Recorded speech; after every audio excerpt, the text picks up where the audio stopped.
beaucoup, Alix Van P, de l'avoir Bonjour, ouvert Sandrine. pour nous.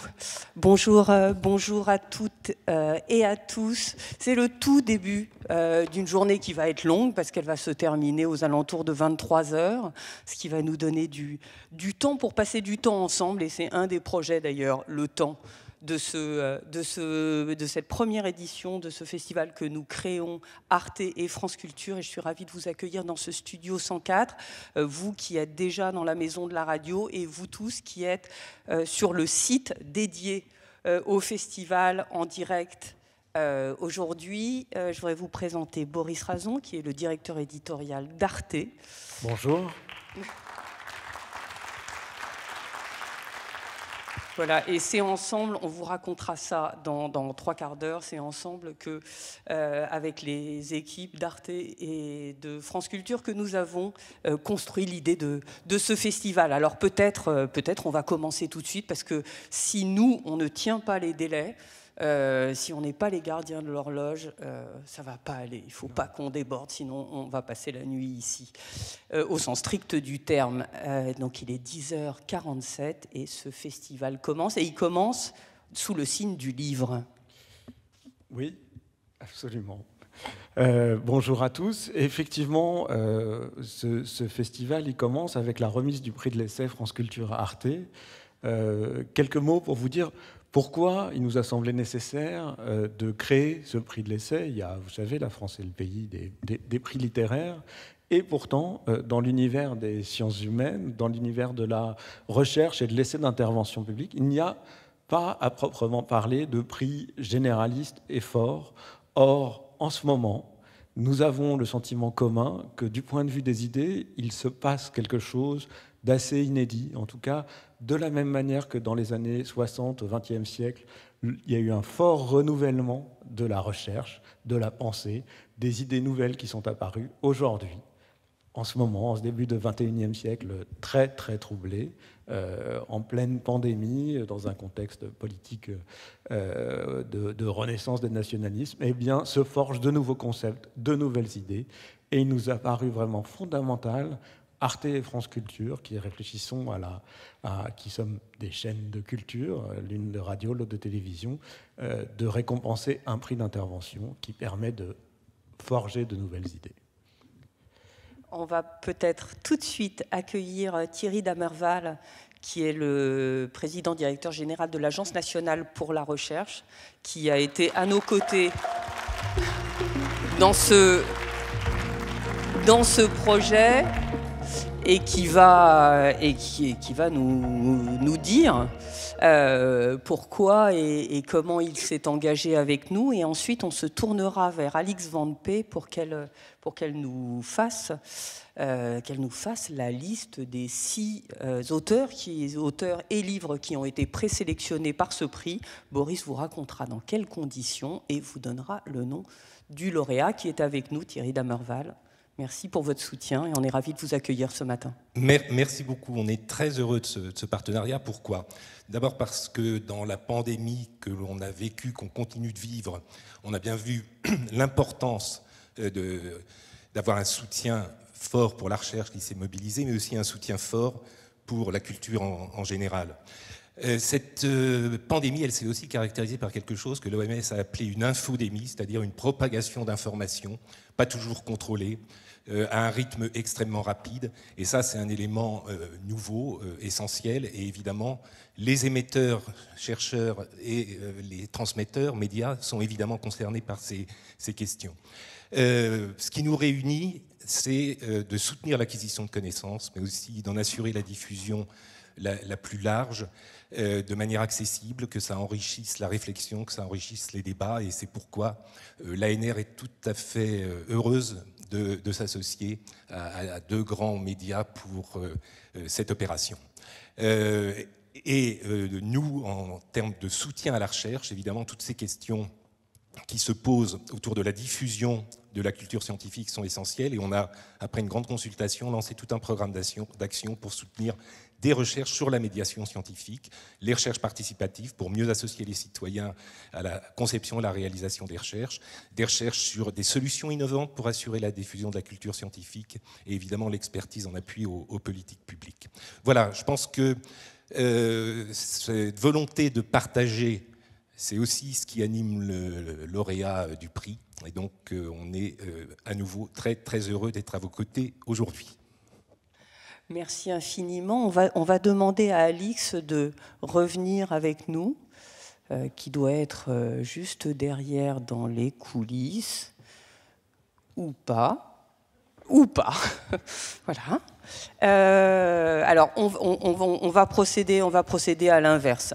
Je vous propose de vous lire la liste des 6 lauréats et ensuite Boris, qui était dans le jury, va vous raconter comment tout ça s'est passé. Je voudrais dire de manière, pour démarrer, je voudrais quand même insister sur le fait que ce jury, on a voulu le penser dans sa phase de présélection avec les grands éditeurs de non-fiction de ce pays.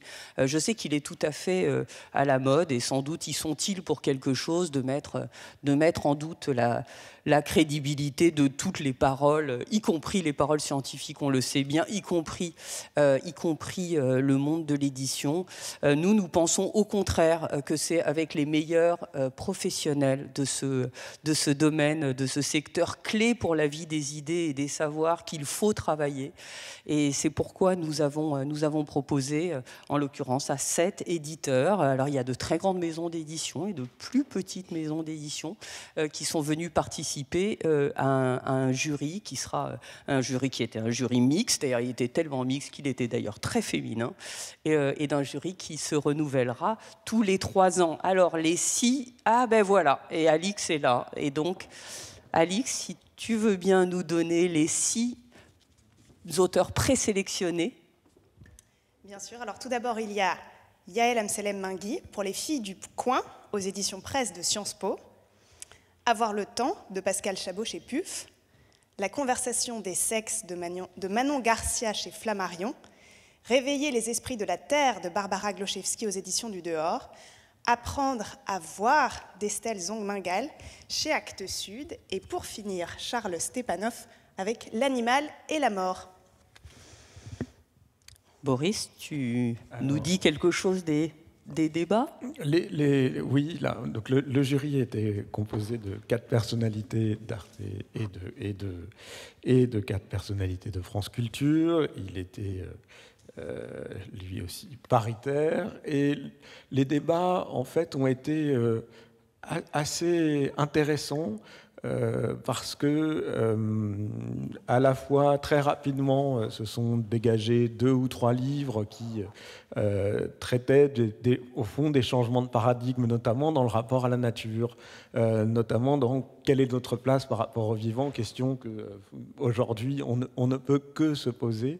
Et dans ce cadre, ça s'est vite dégagé de ce côté-là. Il y avait d'autres livres qui portaient plus sur les questions liées au genre, qui ont soulevé de vifs débats pour que finalement nous nous mettions d'accord à l'unanimité moins une voix sur un des livres que je vais citer dans une minute. Je laisse le suspense durer un tout petit peu, mais dont la force était profondément de renouveler le regard, de renouveler les questions et d'être en plus, et je crois que nous y avons été très sensibles, un livre de réconciliation entre les mondes.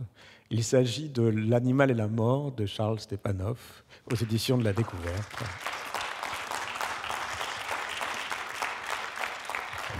Qui est autour de la question de la chasse, des chasseurs et de leur rapport à la nature, vient sortir de l'opposition extrêmement politique, polarisée que l'on voit tout le temps entre l'écologie d'un côté et la chasse de l'autre. Et nous avons la joie l'accueillir parmi nous. Voilà, et pendant qu'il descend nous rejoindre, je voudrais remercier les éditeurs et éditrices qui ont participé au jury de présélection, parce que ils sont partis de toute la production d'une année. Donc je voudrais citer Stéphane Durand des éditions Actes Sud, Amélie Petit des éditions Premier Parallèle, Chloé Paté pour Anna Mosa, Christophe Bataille de chez Grasset, Maxime Catroux de chez Flammarion, avec laquelle j'avais eu les premiers échanges sur ce sujet, Stéphanie Chevrier des éditions de la Découverte et Séverine Nickel des éditions du Seuil. Et on accueille le lauréat.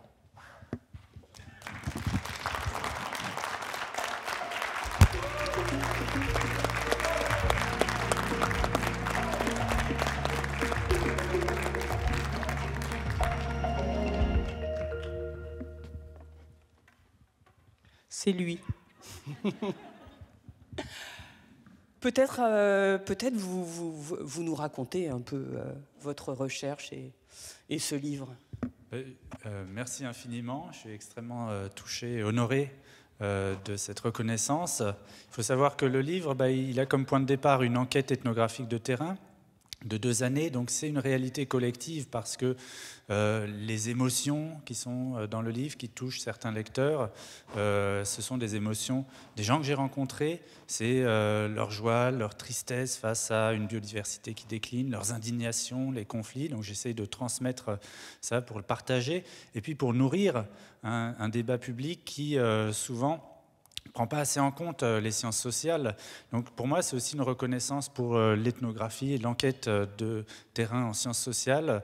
On a besoin d'une documentation, on a besoin pour le débat public, les questions sociétales, pour les propositions politiques, de prendre plus en compte ces enquêtes de longue durée, qui sont en anthropologie, en sociologie, en histoire. Je me suis inspiré aussi dans mes analyses des travaux des historiens. C'est de prendre du recul, faire un pas de côté et comprendre que quelquefois, effectivement, les dichotomies, les tensions qu'on a qui animent nos débats reposent sur des stéréotypes de longue durée qu'on devrait remettre en cause. Voilà. Et puis j'aimerais dédier cette reconnaissance à 2 protagonistes du livre, 2 protagonistes discrètes qui sont l'hirondelle et la perdrix, dont j'ai découvert la beauté et la charge d'émotion au cours de cette enquête.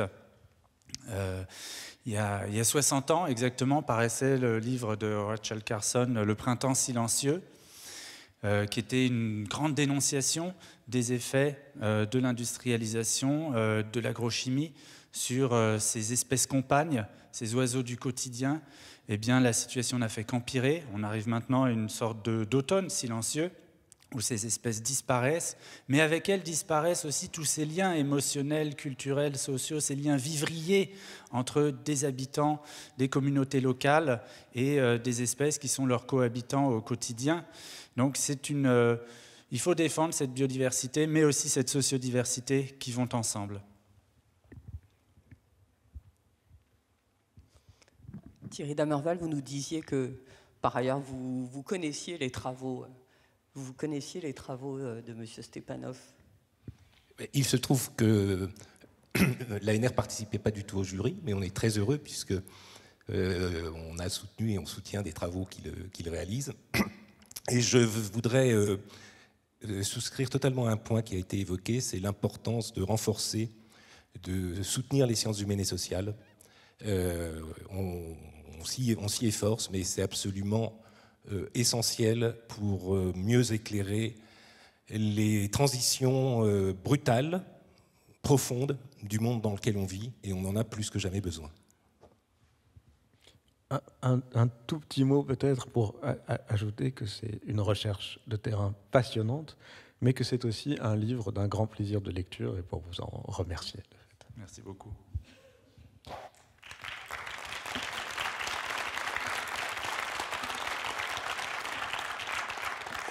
Bon, et je crois qu'on va avoir l'occasion de vous réentendre d'abord dans la journée. En fin de journée, vous participerez à la série de débats qu'animeront Emmanuel Laurentin et Chloé Cambrelin.